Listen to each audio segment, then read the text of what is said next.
کہ بچے سگریٹ پی رہے ہیں. کس نے کہا ان بچوں کو کہ بیٹا یہ سگریٹ مت پیو، یہ تمہارے لیے نقصان دہ ہے؟ اور اس قسم کی بات دوسرے بچوں سے مت کہا کرو جو اس سے برائی پھیلتی ہے، آپس میں جھگڑے بنتے ہیں اور پھر تم مارا ماری کر لیتے ہو. اور ہم بیوقوف جو بڑے ہوتے ہیں گھر کے، وہ اتنا تن جاتے ہیں کہ اس کو کورٹ میں لے کے چلے جاتے ہیں اور مقدمہ کر دیتے ہیں، پولیس کو بلا کے لاتے ہیں. یہ ہم دیکھتے ہیں کہ یہاں پولیس آئی ہے اس ایم ایم کالونی کے اندر، تو ہم اس سے ایسے چلتے ہیں چلو ہماری بےعزتی نہیں ہو رہی ہے، اوروں کی ہو رہی ہے. نہیں، یہی ہلاکت ہے کہ ہم سوچتے ہیں کہ یہ پولیس آئی ہے اور آ کر کے ان سے پیسے لے رہی ہے اور ان کو مار رہی ہے، ان کو ذلیل و رسوا کر رہی ہے. ہم کو تو نہیں کر رہی ہے، یہ مار ہم کو نہیں لگ رہی ہے، میری عزت نہیں جا رہی ہے. یہی ہلاکت ہے کہ ہم سوچتے ہیں کہ ہم اچھے ہیں اور یہ جو ہے رسوائی کسی اور کی ہو رہی ہے، میرے پڑوسیوں کی ہو رہی ہے، اس ایم ایم کالونی کے دوسرے گلی میں ہو رہی ہے، اس کی ہو رہی ہے، میری تو نہیں ہو رہی ہے. یہی ہلاکت ہے. کاش کہ ہم کو یہ سمجھ میں آ جاتی کہ یہ ہماری ہو رہی ہے، یہ جو بے عزتی آج ہوئی ہے یہ ہماری ہوئی ہے. کسی کے بھی دروازے پر آیا ہے یہ پولیس آ کر کے اور کسی کی بے عزتی کی ہے تو وہ ہماری ہوئی ہے. کاش یہ ہمارے سمجھ میں آ جاتا اور ہم ایک دوسرے کی اصلاح کرنے میں لگ جاتے تو آج یہ دن دیکھنے کو نہیں ملتا. اتنے بڑے جگہ پر اتنے سارے لوگوں کو اکٹھا ہوتے ہوئے دیکھا جا رہا ہے. کوئی بھی شادی کی تقریب ہوتی ہے وہاں بھی بلایا جاتا ہے، آسانی کے ساتھ ہم وہاں چلے جاتے ہیں. کوئی بھی فنکشن ہوتی ہے وہاں آسانی کے ساتھ چلے جاتے ہیں. اسی طرح سے یہاں بھی بلائی جاتی ہے، حی علی الصلاۃ، حی علی الفلاح. یہ آواز بھی اس بستی کے اندر سب کے کانوں میں جاتی ہے. کون آتا ہے؟ فنکشن میں سب چلے جاتے ہیں دیکھنے کے لیے، اور یہ جانا بھی ہے، فنکشن میں جانا بھی ہے. نہیں گئے تو ہمارے اندر غرور کا اثر پایا جائے گا. ہمیں جانا ہے، ہم یہ نہیں کہہ رہے ہیں کہ نہیں جانا ہے، فنکشن میں جانا ہے، دعوت و تقریب میں جانا ہے. جائیں گے تو صلہ رحمی بنتی ہے، نہیں گئے قطع رحمی بنتی ہے. اللہ تبارک و تعالی کیا پسند کرتا ہے؟ صلہ رحمی پسند کرتا ہے. قطع رحمی کون پسند کرتا ہے؟ شیطان پسند کرتا ہے. شیطان اس کام میں لگا ہوا رہتا ہے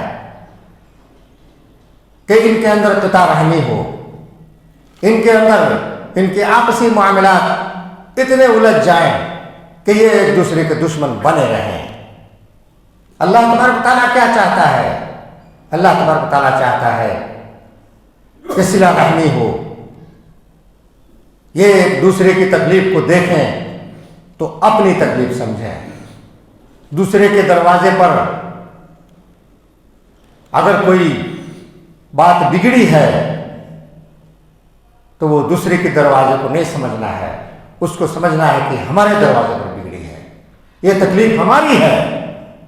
اگر کسی بھائی کو کوئی ایک گالی دے رہا ہے تو وہ ہم کو لگتی ہے، ایسا سمجھنا چاہیے. اللہ تعالیٰ ایسا سمجھ چاہتا ہے. ہم لوگ جو ابھی ابھی خطبہ مسنونہ ہم نے سنا ہے خطبہ مسنونہ میں ہم برابر سنتے ہیں کہ اللہ تبارک و تعالی کس طرح سے صلہ رحمی کو پسند کرتا ہے، اور محمد رسول اللہ صلی اللہ علیہ وسلم کا یہ سنت آج ہمارے درمیان بھی ہے کہ ہم خطبہ مسنونہ اس کو کہتے ہیں جو نبی کی سنت ہے، اور ہم اس کو پڑھتے ہیں اور ہم برابر سنتے ہیں یا ایھا الناس اتقوا ربکم الذی خلقکم،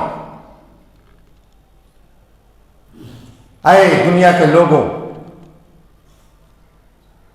پورے دنیا کے لوگوں کو اللہ تبارک تعالیٰ کہہ رہا ہے یا ایھا الناس اتقوا، اے دنیا کے لوگوں ڈرو اللہ پاک سے جس نے تمہیں پیدا کیا ایک جان سے، یا ایھا الناس اتقوا ربکم الذی خلقکم من نفس واحدہ وخلق منها زوجها وبث منهما رجالا كثيرا ونساء،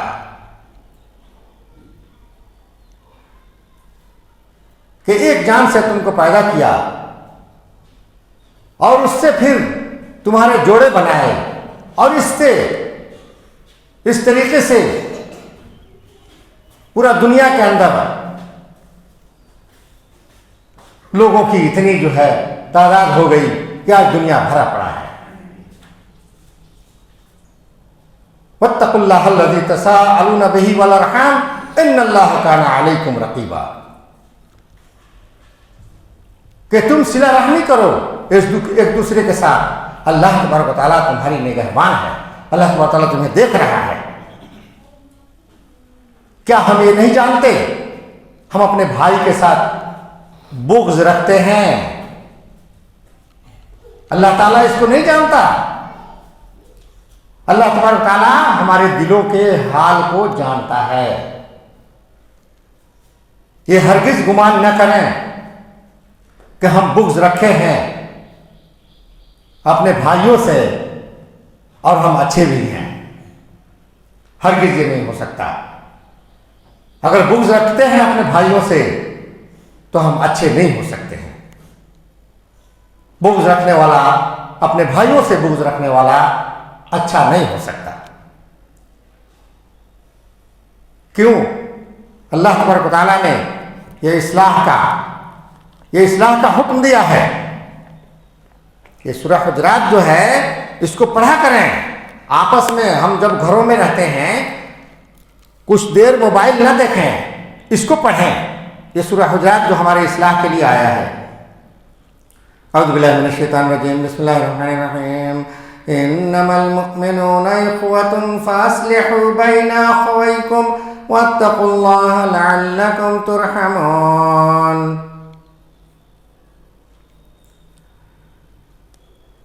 یاد رکھو سارے مسلمان بھائی ہیں، اپنے بھائیوں میں ملاپ کرا دیا کرو اور اللہ سے ڈرتے رہو تاکہ تم پر رحم کیا جائے۔ اللہ تبارک تعالیٰ ہم سب پر رحم فرمائے۔ جو معاشرہ ہمارا بگڑا ہوا ہے، ہم اپنا محاسبہ کریں۔ اپنے معاشرے کے ذمہ وار ہم خود ہیں، کبھی کسی کو ذمہ وار نہ ٹھہرائیں کہ یہ لوگ جو ہے فلان جو ہے یہ یہاں سے آئے ہیں تو وہاں سے آئے ہیں اور اس طریقے سے یہ رہتے ہیں، ان کا رکھ رکھاؤ ایسا ہوتا ہے لہذا ہم سے یہ جدا ہیں اور ان سے جو ہے خرابیاں پھیلتی ہے اور ہم سے اچھائیاں پھیلتی ہیں۔ یہ گمان نہ رکھیں۔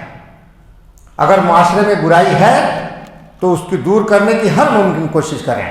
اور یہ کیسے ہوتا ہے؟ ہم سب کو اللہ تبارک تعالیٰ نے عقل و شعور عطا کیا ہے۔ دنیاوی معاملے میں ہم تیز بنتے ہیں، تیز ترار بنتے ہیں، لیکن دینی معاملے میں ہم جو ہے محتاج بن جاتے ہیں۔ بھائی ہم کیسے کر سکتے ہیں؟ ہم اس کام کو نہیں کر سکتے ہیں؟ بالکل کر سکتے ہیں۔ دیکھیں جانوروں کے پاس عقل نہیں ہوتا، کم سے کم ان سے بھی عقل سکھا کریں۔ ان کے اندر بھی اخلاق و محبت پائی جاتی ہے۔ جانوروں کے اندر ہر کسی کو وہ مارنے نہیں لگ جاتے ہیں۔ آپ جانور پال کے دیکھیں، وہ آپ کے پیچھے پیچھے جائے گا۔ کیا مطلب نکلا اس سے؟ جب آپ بھائیوں کو دیکھتے ہیں، اپنے پڑوسیوں کو دیکھتے ہیں، اپنے باقی کے دوسرے روڈ کے دوسرے گلی کے لوگوں کو دیکھتے ہیں، وہاں معاملہ بگڑا ہوا ہے، تو آپ نے کیا کیا اس کے لیے؟ محاسبہ کریں اپنا، دیکھ کر چلے گئے۔ ہم میں سے بعض لوگ